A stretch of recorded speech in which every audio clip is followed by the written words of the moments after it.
বিশ্বনবী দেখলেন আমার তো প্রতি সপ্তাহে সপ্তাহে যুদ্ধে আহত সাহাবীদের সেবা দিবে কে? বিশ্বনবী কি খেয়াল করলেন দেখেন, সাআদ ছিল মদিনার বড় ডাক্তার।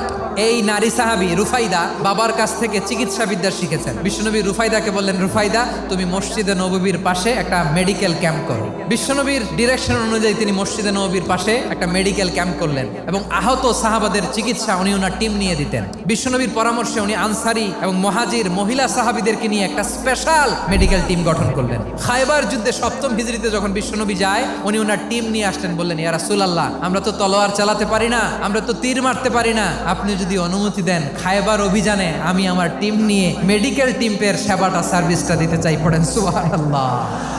বিশ্বনবী অনুমতি দিলেন, যোদ্ধা সাহাবীদের সাথে মেডিকেল টিম নিয়ে অগ্রসর হলেন। খায়বারের প্রতিটা আহত সাহাবী যারা ইনজুরি শিকার হয়েছেন সবাই রুফাইদা আল আসলামিয়ার এই মেডিকেল ক্যাম্প থেকে চিকিৎসা সহায়তা পেয়েছেন। সুবহানাল্লাহ পড়েন।